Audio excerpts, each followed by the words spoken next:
Petrus yang mengatasi Petra. Episode keempat, terpecahnya kekristenan Romawi. Pada episode-episode sebelumnya telah dibahas mengenai hamirnya adonan kekristenan dan kompromi dengan penguasa dunia, munculnya kekristenan Romawi. Biarkanlah keduanya tumbuh bersama sampai waktu menuai. Pada waktu itu aku akan berkata kepada para penuai, kumpulkanlah dahulu lalang itu dan ikatlah berberkas-berkas untuk dibakar, kemudian kumpulkanlah gandum itu ke dalam lum.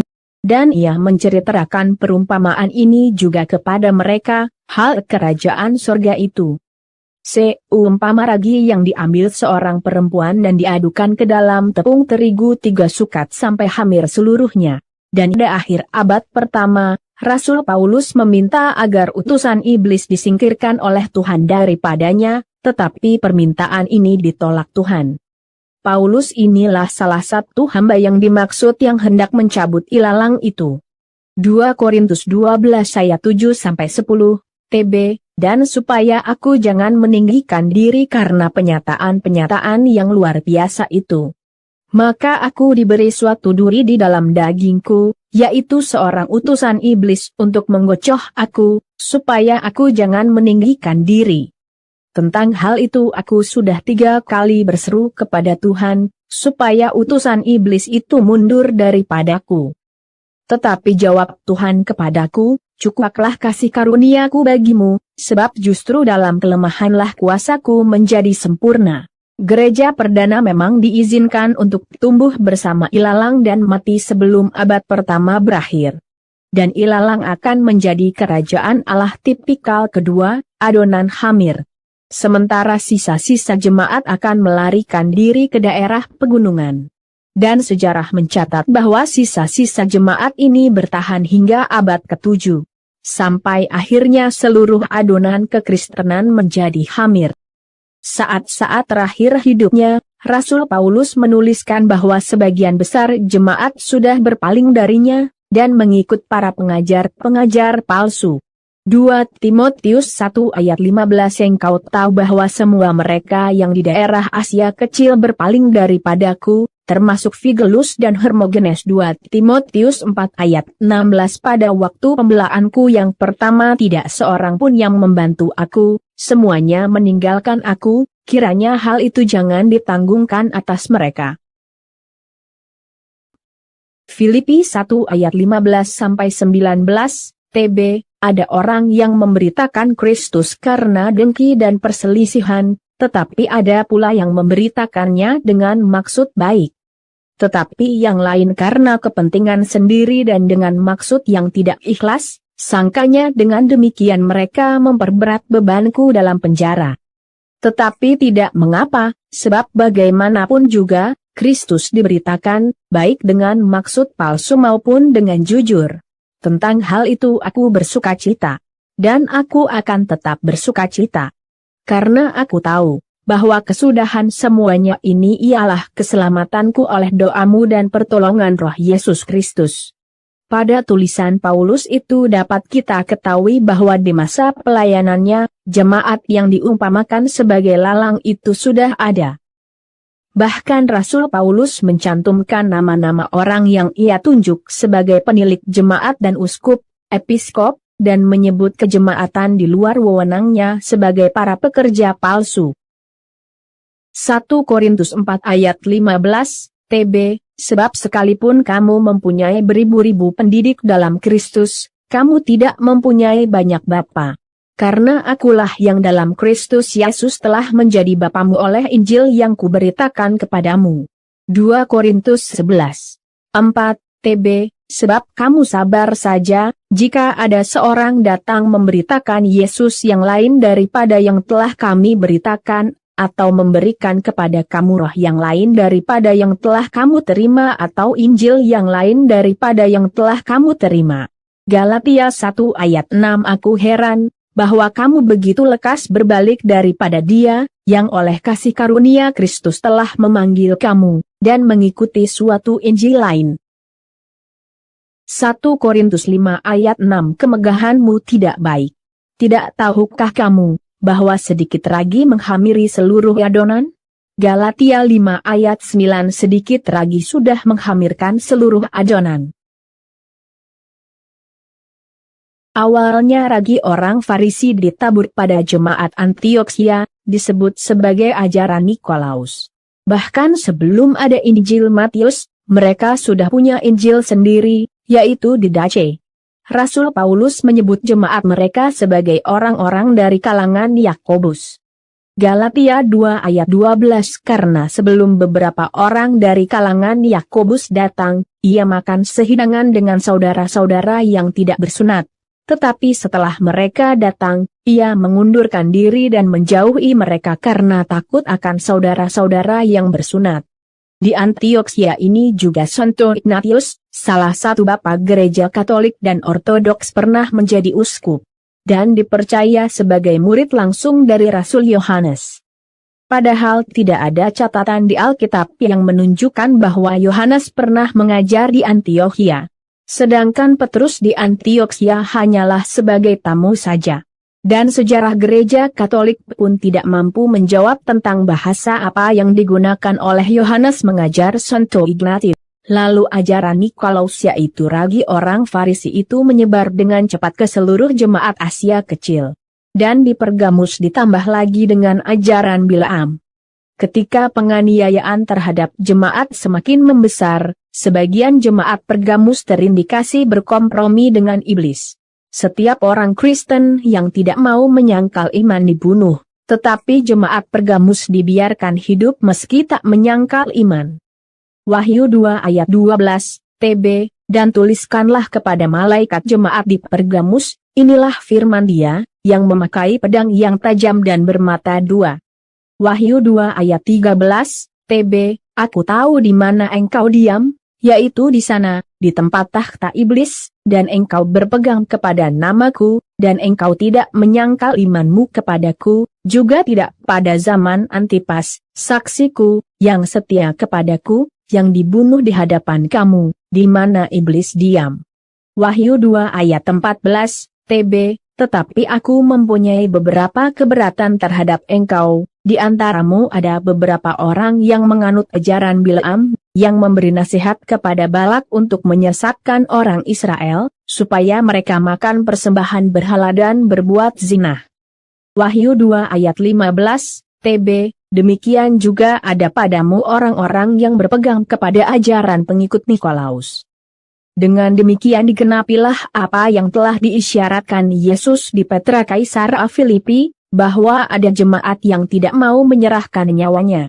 Dan selanjutnya jemaat itu mendapat bagian untuk memerintah dunia.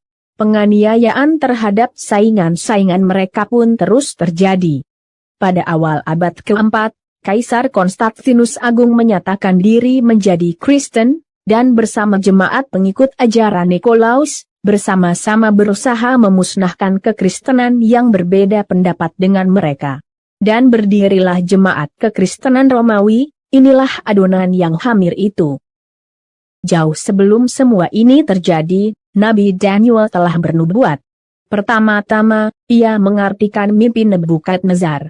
Nebukadnezar telah memimpikan sebuah patung, kepalanya dari emas tua, lengan perak, perut dan pinggang tembaga, paha dari besi, serta kaki dari besi bercampur tanah liat.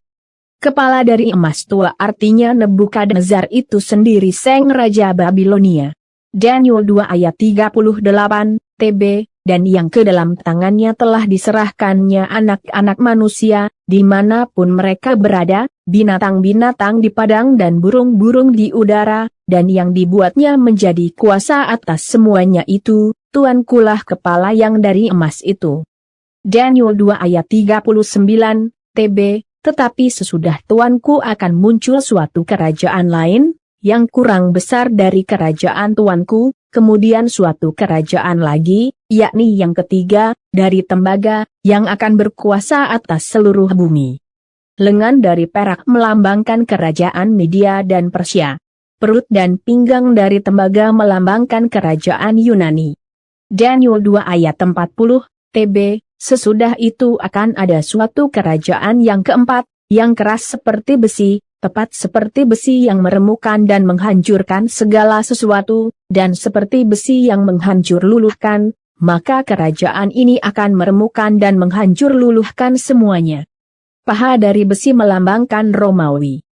Daniel 2 ayat 41, TB, dan seperti tuanku lihat kaki dan jari-jarinya sebagian dari tanah liat tukang periuk dan sebagian lagi dari besi, itu berarti bahwa kerajaan itu terbagi. Memang kerajaan itu juga keras seperti besi, sesuai dengan yang tuanku lihat besi itu bercampur dengan tanah liat. Besi adalah lambang Romawi, sedangkan tanah liat adalah lambang kekristenan. Perkawinan keduanya menghasilkan kekristenan Romawi yang terpecah. Sebuah batu yaitu kekristenan sejati akan menghancurkannya. Daniel 8 ayat 8, TB, kambing jantan itu sangat membesarkan dirinya, tetapi ketika ia sampai pada puncak kuasanya, patahlah tanduk yang besar itu, lalu pada tempatnya tumbuh 4 tanduk yang aneh, sejajar dengan keempat mata angin yang dari langit. Daniel 8 ayat 9, TB, maka dari salah satu tanduk itu muncul suatu tanduk kecil, yang menjadi sangat besar ke arah selatan, ke arah timur dan ke arah tanah permai. Kambing jantan melambangkan Yunani. Tanduk besar adalah Alexander Agung. 4 tanduk adalah 4 pecahan kerajaan Yunani, yaitu, Kerajaan Pergamon di Asia Minor, Kerajaan Macedonia di Yunani, Kerajaan Seleukia di Persia, dan Kerajaan Ptolemaic di Mesir. Pergamus adalah tempat takhta iblis berada, di mana jemaat mengadakan kompromi dengan penguasa dunia, menjadi cikal bakal kekristenan Yunani Romawi atau Kristen Romawi. Daniel 7, 2 ayat 3, TB, berkatalah Daniel, demikian, pada malam hari aku mendapat penglihatan, tampak keempat angin dari langit mengguncangkan laut besar, dan 4 binatang besar naik dari dalam laut, yang satu berbeda dengan yang lain. 4 binatang itu adalah lambang 4 pecahan Kristen Romawi, yaitu, Katolik Roma, Gereja Syria, Ortodoks Oriental dan Ortodoks Timur. Dalam kitab Wahyu dan Zakaria, keempat pecahan Kristen Romawi ini digambarkan sebagai kuda putih, kuda merah, kuda hitam dan kuda belang beserta para penunggangnya.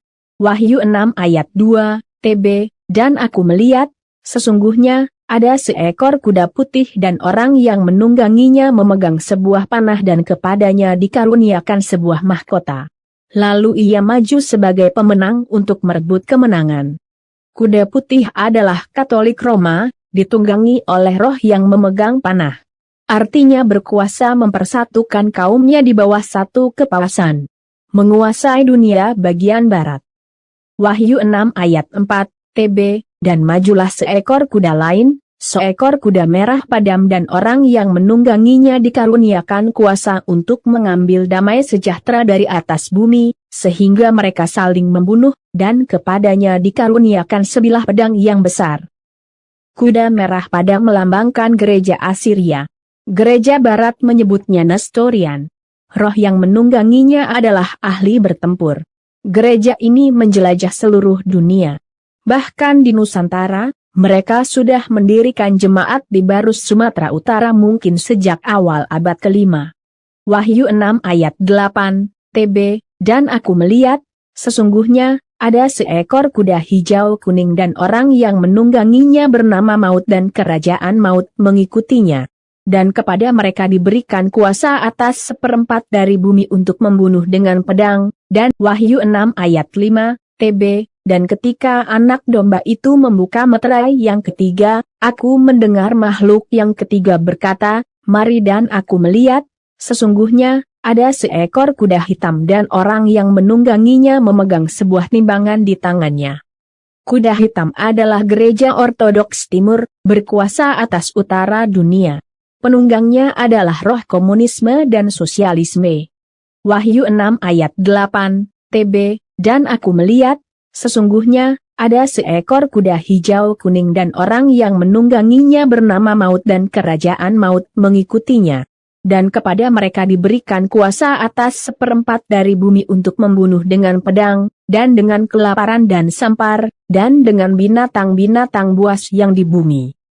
Kuda belang melambangkan kekristenan ortodoks oriental. Menguasai bagian selatan dunia. Ditunggangi oleh roh maut. Zaharia 6 ayat 6 dan 7, TB, yang ditarik oleh kuda hitam itu keluar ke tanah utara, yang putih itu keluar ke arah barat, yang berbelang-belang itu keluar ke tanah selatan, dan yang merah itu keluar, gelisah untuk pergi, hendak menjelajahi bumi. Lalu berkatalah ia, pergilah, jelajahilah bumi, maka mereka menjelajahi bumi. Yang membedakan pecahan Kristen Romawi ini dari kerajaan-kerajaan penguasa dunia sebelumnya adalah bahwa kepemimpinan mereka tidak diwariskan pada keturunan maupun kepada bangsa tertentu.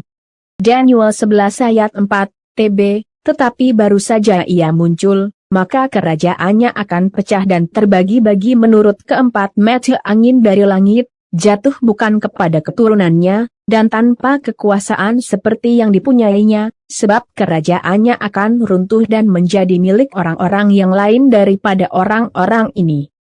Keempat kerajaan itu memiliki kemiripan dengan asal-muasal mereka dalam hal keibadatan, yaitu dalam hal liturgi, ekaristi, formula baptis serta penempatan Taurat dalam perihal keselamatan jiwa. Karena sejak semula, adonan ini diragi oleh perempuan pelacur Babel, dengan ragi orang Farisi, yaitu ajaran Nikolaus, kitab Didache. Namun demikian Injil diberitakan juga oleh mereka. Sementara pada waktunya kekristenan tipikal gandum atau sesawi akan tumbuh.